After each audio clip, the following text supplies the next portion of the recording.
every year around 130 million people are born around the world. With every new person that comes is someone that will affect the environment and impact someone else's future in some way. Cultures do not have to be assimilated and or destroyed, but they should be learned and appreciated. This last fall, Arkansas State University had around 900 international students come from all around the world. 85 from Japan, 178 from Asia. And I'm proud to say that I've met someone from all the areas listed behind me. And the cool thing is, I never changed my schedule or went too far on my way to meet them.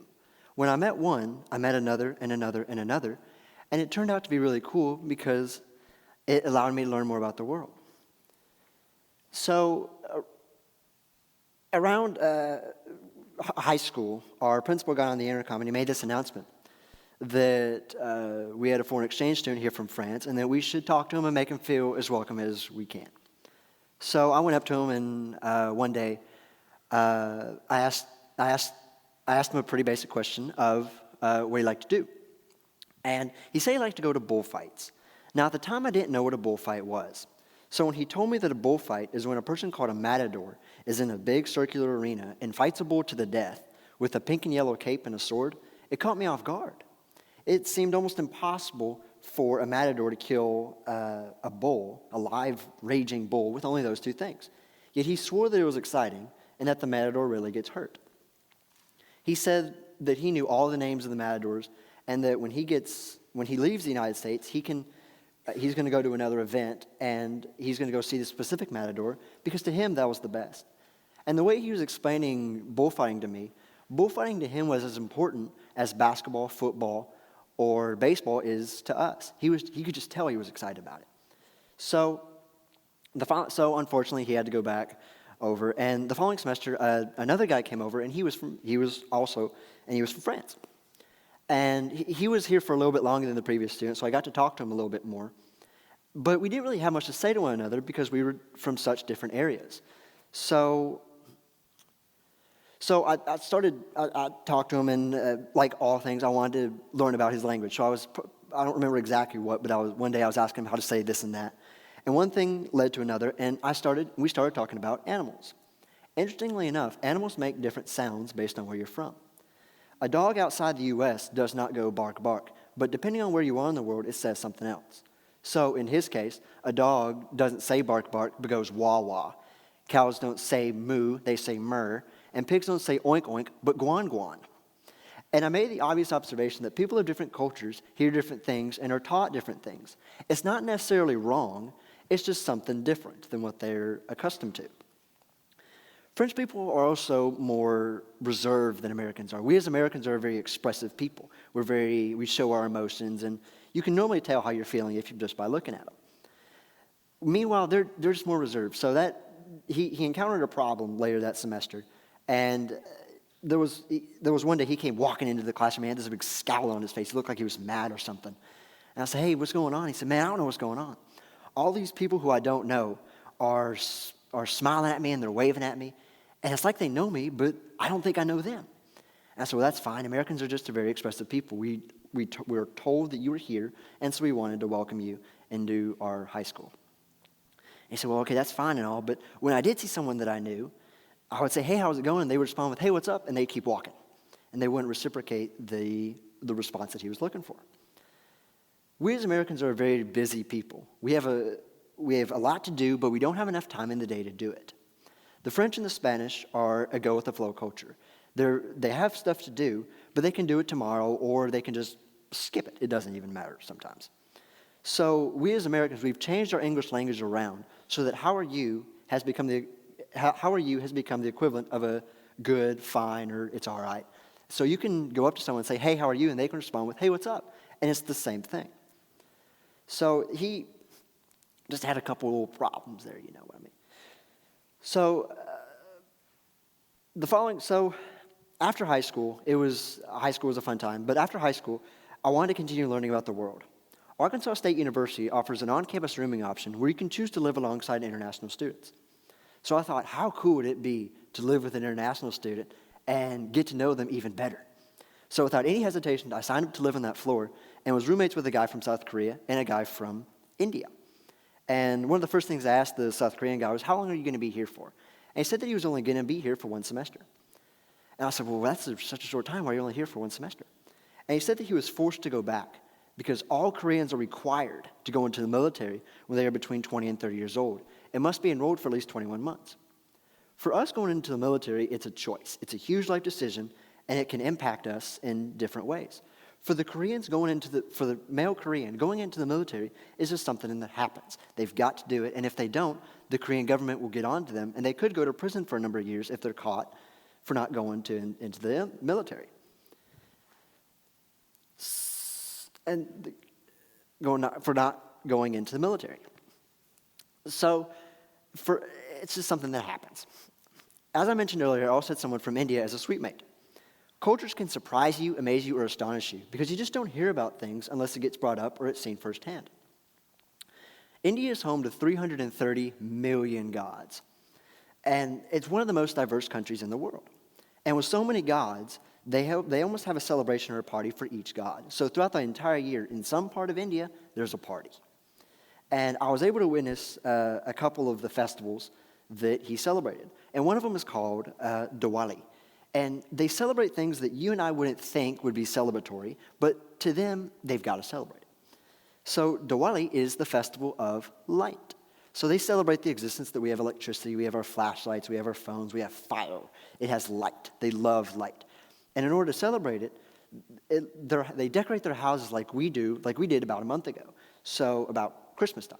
Their houses are filled, and on the outside of them are just covered with a little electric lights or little candles. And it looks very harmonious. And unfortunately, his room didn't look like ours, like it would back in India, but there were little candles all over the place, and it was really pretty to see. Another festival is the Festival of Holi, and Holi is the festival of color.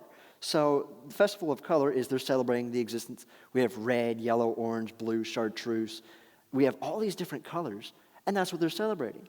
And to celebrate that, they all stand in this big arena plaza-looking thing, and they all got this big bucket or big, however, pail or whatever of different colors. And on the count of 3, they all throw the colors high up in the air, and the colors just shatter amongst all the people. So you'll walk in there with your regular colored hair, but you could walk out with blue, green, red colored hair because you're celebrating Holi. As I mentioned earlier, cultures can surprise you and amaze you. In some parts of India, they don't believe in the use of toilet paper. And so without going into many details and without grossing you out, instead of using toilet paper, they'll use a bucket and a cup of water instead to cleanse themselves. So I was on the international floor, and down the hall were a bunch of people who were Chinese. And so we eventually became friends, and we made this deal that I would teach them something English if they would teach me something about China. So I thought it appropriate if I teach them the famous Mary Poppins word, supercalifragilisticexpialidocious.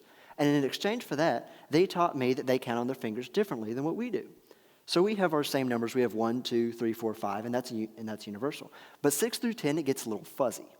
So 6 is like the letter Y. It's that 6. That's 7, 8, 9, and that's 10. But that's only 10 in the north. If you want to go to the south of China and do 10, it's this. You can't do this as 10 because this is 55. This is not 7. This is 52 or 25. And they just have a different number system. So there was one weekend where they wanted to go out to eat. They were like, let's go get some chicken. And I was like, cool, all right. There's Popeyes, there's Chick-fil-A, there's Slim's, there's KFC. There's all these cool places. And they were like, man, let's go to KFC. It's like, all right, well, we can go to KFC if you want. So we took them to KFC. And as they were eating it, they weren't as excited about what they were getting. And it's because KFC in China is spectacular. It is one of the freshest foods that you can get over there because their seasoning, it's juicier, and it overall just tastes better over there. And it's so good, in fact, the kids have birthday parties in KFC restaurants. They're also a lot more independent from their parents. Something that a lot of American teenagers beg for here is independence. We want to get away from our parents. We want to go do our own thing. Well, for them, it's just something that happens. And from a young age, they're starting to be weaned off, and they get to do their own thing. I rarely saw or heard my Chinese friends talk to or about their parents. And it's not because they didn't like them, but it's because that by the time they've reached college, they've already been very independent, and they can just do their own thing. So So the next semester, I moved in with a Japanese guy because I wanted something to do. I wanted something else to learn. And I was met with just as many surprises as I was before. And when I first walked into the room, I still had my backpack of stuff, and I walked into the room, and he said, hey, stop, because I was wearing my shoes. And he said, take off your shoes. And I said, well, that's weird. Why? And he said, well, because in order to keep the room dirt-free and as clean as possible, we have to keep our shoes at the door. So throughout the day, our shoes have walked on different surfaces, substances, little gums, leaves, and our shoes are kind of dirty. So throughout the day, they pick up bacterial and pneumonia diseases. So to keep it clean, feet at the door. And I've never had a cleaner room because he was so tough. They also love to say yes. Japanese people are a very giving culture. In fact, it's even considered rude to say no to a friend in need. There would be times I'd be working really hard on a homework assignment at my desk, and I just couldn't get away for that 10 minutes worth of eating. And I'd send him a little message, hey, can you go pick something up for me from the caf? And he would without a problem, because it's considered rude to say no. And there would be times I'd run out of toothpaste, and he'd let me borrow his toothpaste, and they're a very giving culture. Japan is home to 127.3 million people, and it's roughly around 146,000 square miles, which is around the size of Montana. So with so many people and so little of a space, they're forced to be nice to each other for the betterment of the entire culture. I'm actually friends with the oldest Japanese guy here on campus, and he told me that he is the alpha male. He is the most respected Japanese person on campus because he's older. Age in Japan is a high thing. If you're older, you deserve the utmost respect. He told me that he's older by only 2 years, but even that 2 years gives him the respect that we would give our parents or our grandparents. So after all that being said, I was still at Arkansas State. I was still learning everything I could at Arkansas State. So it was time for me to go experience the culture firsthand. Henry Miller said, one's destination is never a place, but a new way of seeing things. So when I heard that I could go over to Spain and experience the culture firsthand with no way of avoiding it, I was like, yeah, let's go. So I went over to Spain. And I went to a small village in the south of Spain, and there was virtually, like our small cities, there was virtually no outside influence. So it was pure Spanish. And I was able to notice a couple of key things and learn about a couple stuff. And one of the things I noticed is that they have a thing called a siesta. So in the middle of the day, about from 2 to 5, if you want to go buy something at the supermarket or go get something to eat, you can't do it because they've closed everything off for the heat of the day. Back when they didn't have air conditioning, in order to avoid the heat, they would close the stores, close it up, go sleep, and pick it back up about 5 to 7 or 8 o'clock at night. So, and they still did that, and it took a while to get accustomed to that because for us, we have our 24/7 stores. We've got our Walmart, we've got our Walgreens, we've got all these places that are open for so long, but it's just not the same thing. They're also like the public transportation system. Spain, there's a company in Spain called ALSA, A-L-S-A. And ALSA goes to more than 170 destinations throughout the country. And so it's the best way to get around the country. So when I would ride a bus and I would go somewhere, the buses were never empty or never half empty. They were always full to halfway. And we're very private people, we Americans. We like our public space. Unless we're friends with you. So riding on a packed bus with someone next to you, at first it wasn't the best way to go around. But it turned out to be cool because I was allowed to hear his stories and advice on how he grew up in Spain. And one of the things that I had to explain to the Spaniard multiple times was refills and ice. Spaniards aren't very big on refills. So once you buy a drink, you have to drink it with moderation. So even water or sodas has to be drank with moderation unless you want to buy another drink. Ice is also not used in drinks as commonly as it is for us. So we'll go get a drink at a restaurant or something, and our ice goes to about half the cup, if not a quarter of the cup. And it takes up a lot of space. So when I explained to the Spaniards it goes about halfway, they were like, "What? Are you serious?" And I was like, "Yeah, that's what happens." So, because to them, that takes up too much space, and they don't want to buy that other drink, so they just don't get that. It doesn't click. So, Since I was in Spain, I figured that it was a requirement to go visit other countries.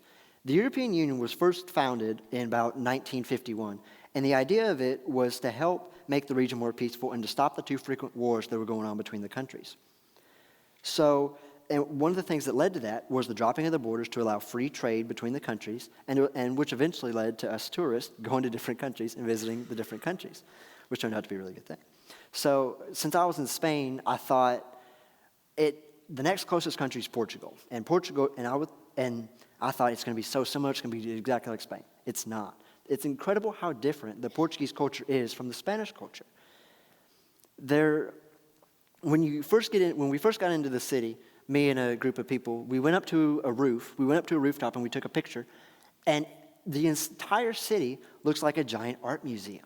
All the roofs are different shades of red, yellow, and orange and white, and it just blends together like a giant art picture. The walls in between are top to bottom with different colors of graffiti and with different pictures, and it's a really pretty city to go visit. And it's a lot different than America, and there's no one trying to, and it's a lot different because there's no one trying to erase it or clean it up. It's a pretty graffiti. In the United States, graffiti has almost become a sign of poverty, dangerous neighborhoods, or it's seen on the railroad cars passing by on those annoying railroad crossings. And it's a very pretty city. It's just a gorgeous city to go visit. So, with all that being said, I've only experienced a speck of all the cultures in the world, and I've talked to you guys about even fewer cultures. The world is comprised of 196 countries, and Arkansas State has been gifted enough to have been visited by students from a lot of those countries. Mother Teresa said, "I alone cannot change the world, but I can cast a stone across the waters to create many ripples." International students are more than just an accent. They are representatives of their country, and they are representatives of their languages, their parties, and the different things that they do that we just don't pick up. So it's part of our human duty to meet them, talk to them, and maybe learn something of our own. Having the opportunity to live with international students has granted me the ability and the pleasure of learning more about the culture, which has given me access to the world at my fingertips. Thank you.